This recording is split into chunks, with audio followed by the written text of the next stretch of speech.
But it's an exciting one for kids and parents alike today with the return of the school year after that very long 2-month summer break. And joining us in studio is Dr Neil Hopkin. He is the Executive Principal at Fortes Education Sunmark School, the Regent International School and Jumeirah International Nurseries. Neil, thank you very much for joining us here in the studio. Thank you. It's great to be here. Oh, Thanks. sorry, the wrong... No, Neil with one E. Oh, yeah. So you got two E's, Neil. See, I mean, this is what it is. You know, I was so poor in education that they had to give me an extra E, like beyond F. You know, they're like, listen, if we give you F, you fail, we'll give you an extra E. Just stay there. Well, we recognise when students need some support, and we're always ready to give that help. Thank you so much. I'm already feeling so good. What were your best marks at school? Don't ask Sport, me that. physical education? No, don't ask me that. I was a school topper in science. I was a nerd, I tell you. And now you're a pharmacist. I'm a qualified pharmacist, research pharmacist. So you did see when you get great teachers, you know, they can even get the worst students out into a great career. I know, seriously. You're a living inspiration to us. My God, I'm feeling so good all of a sudden. But Neil, thank you very much for coming You're in. welcome. And thank you on what is obviously a very, very busy day for parents and students to try and... Oh, it's a great day. It's the best day in the school year because every parent that you see absolutely loves you. You know, the children have been away for 6, 7, 8, maybe 9 weeks. And so finally the schools are open and you're back. Thank you. They hand their children over and they run down the street. Yeah, life is back to normal. Day. They've had them and trying to maybe go on a holiday with them and long plane trips. And finally they're getting back in. This year's, we've also seen students are needing the PCR test, which has come in here. Has that been a problem for parents coming back in? In some parts of the UAE that's happened, but not all parts. It's not here in Dubai. So we haven't had to do that, which has been a relief. There are some changes.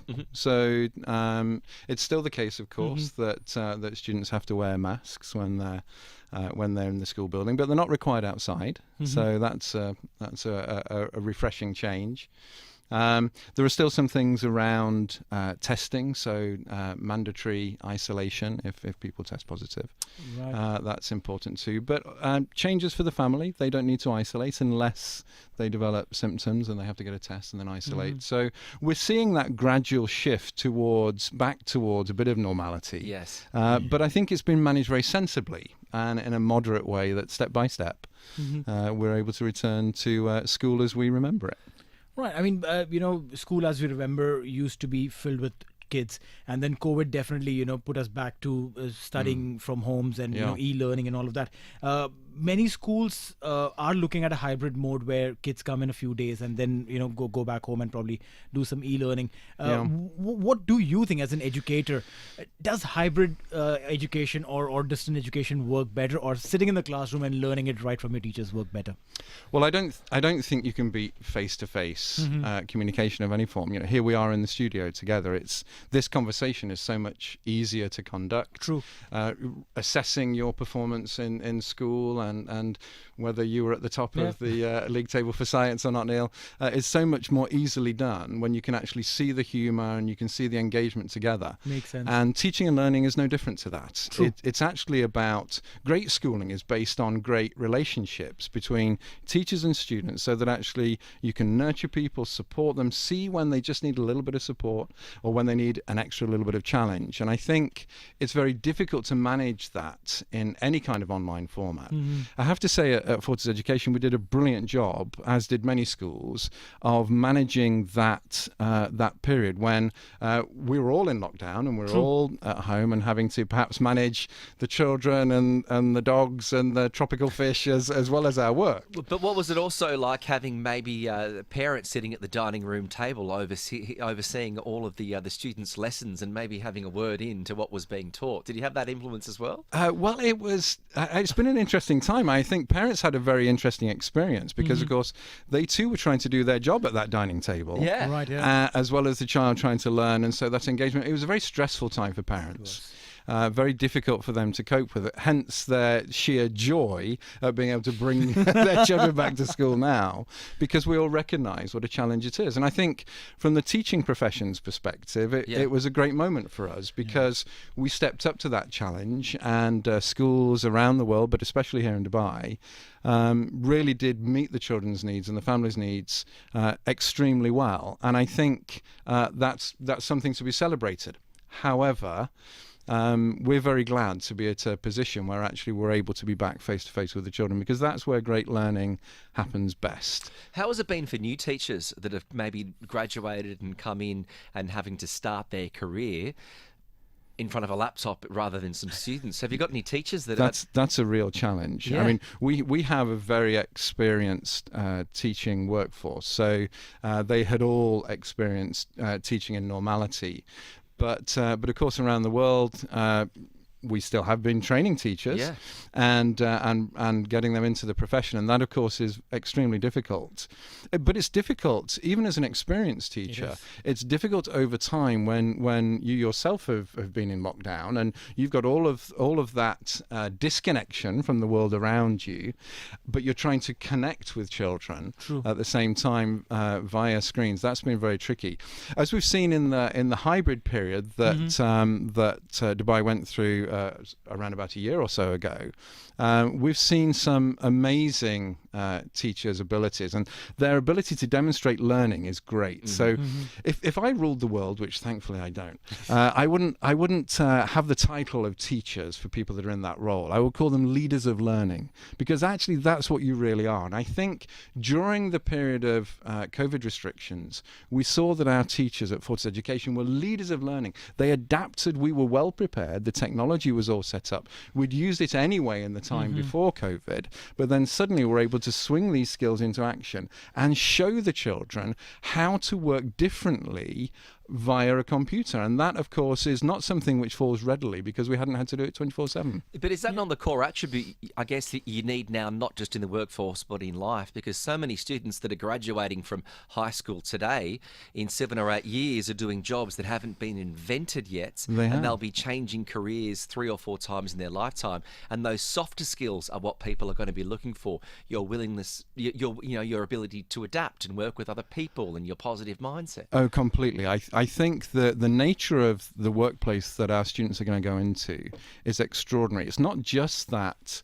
When I graduated out of school about 1,000 years ago, you could get into an industry and know that you were probably going to retire from that. Right. But of course, that's not the case now. And it's not just that the students, as they mature into adulthood, are going to go through 3 or 4 jobs. They're going to go through 3 or 4 completely different jobs, completely different industries. As you say, those that we can't even begin to imagine, that are facing problems that we can see in the world around us that look horrific, and we're not sure how we're going to solve them. And it seems to be very precipitous where we are as a planet. Jobs are going to emerge as a result of all of that. And I think the skill set that we deliver for children is absolutely crucial in school. And when you're trying to lead a school that is preparing children for something that you haven't experienced and can't imagine, then where you put your emphasis, of course, is totally different. It's on preparing students for those softer skills. We have a whole suite of signature programs that work on students' ability to be entrepreneurs, to look at aspects of environment and sustainability, STEAM or STEM as it's called, science, technology, engineering, art and maths. A whole range of skill sets that we know are crucial to them. But right at the heart of it, we believe, is positive education. So it's an approach to who you are as a person, the particular character strengths that you have, that actually will underpin your ability to be agile and overcome whatever the problems are. Interesting. No, I mean, considering the fact that, when we were in school, there were specific subjects that were in the book. You had to study and go by the book, give your examinations by the book, and you were judged literally on basis of what you delivered and replicated from what was in the textbook. I mean, I've been associated with kids even now as a coach or as someone who goes to the uni and takes a few modules here and there.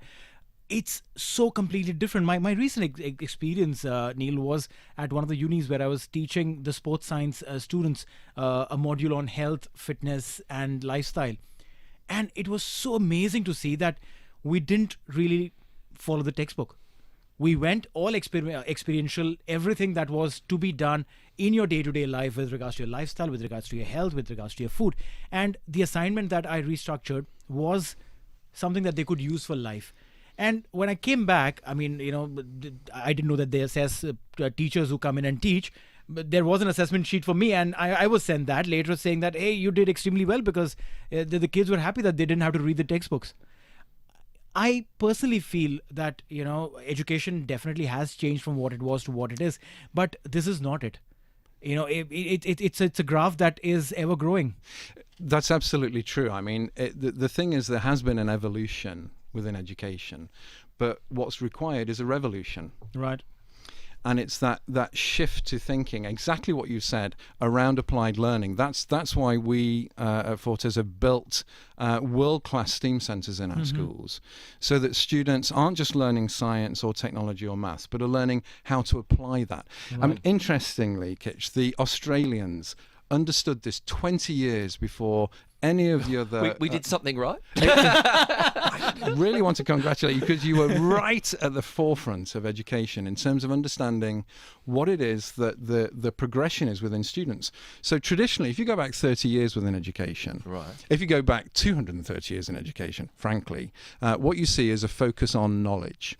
And up until 30 or so years ago, all of the major countries, the major educational provinces around the world were focused on knowledge. And then, of course, universities were saying, but hang on a minute, these kids that know a lot of stuff, they can't really do very much when they come to university.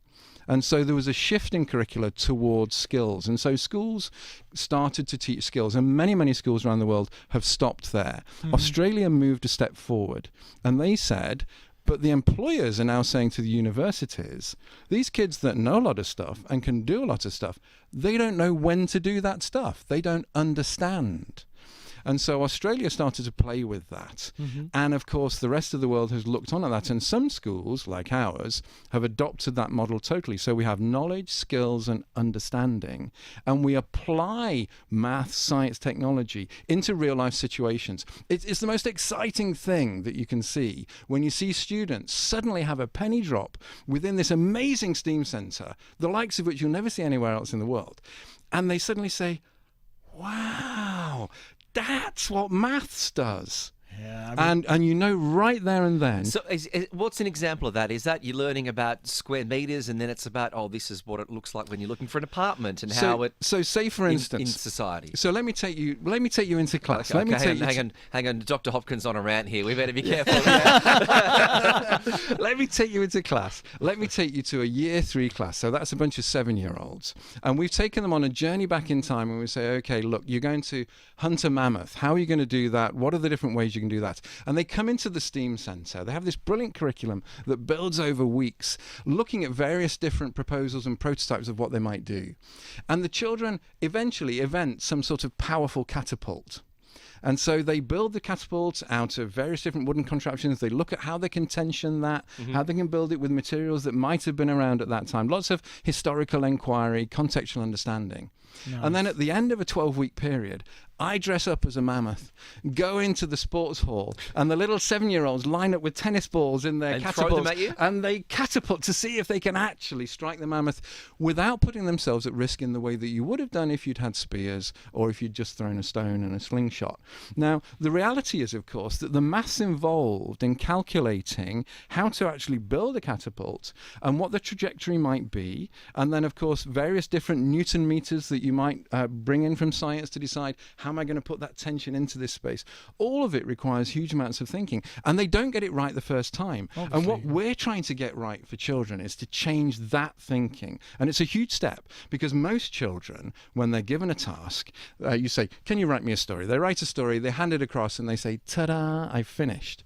And the most important thing, Kitch, that we want them to understand is actually in the real world, in the world they're going to be going into, the first prototype you do is just the beginning.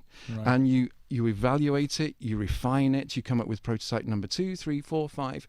Now, to get a 7-year-old to understand the value of re-prototyping and improving your product is actually magical to see. And that's where we put our focus. It's the best job in the world to see children suddenly understanding what all of this subject learning is about, and to acquire those skills that actually will last them forever. How easy or how difficult has that been to have parents parents accept this change? Because parents who may have gone to school under a more conservative model. They absolutely love it. So let me give you another example. With a bunch of 9-year-olds, the students had all been, in history, they've been studying the Roman civilization, and the children have been designing Roman shields. And we invite all the parents into school. They all come into the STEAM Centre, hundreds of parents, to come and look at the work, and the children present on their work what they've done and what their thinking process was, the design thinking that underpins it all. And then we have a big showpiece demonstration. And the children all had created their Roman shields, and they'd learnt how the Romans used to all get into a grid and put it over their heads to protect themselves. And one of the most hilarious moments that we had was when a group of about 20 children had got their Roman shields, they put them over their heads, they were in the hall again, and the parents are now acting as the warring forces. They all have buckets of ping pong balls and tennis balls, and they're throwing them at the children. The children safely have covered themselves. And then one child decided they might go and pick a tennis ball up, and they broke ranks with the rest of the year 5 Romans. And the parents bombarded this child with tennis balls and ping pong balls.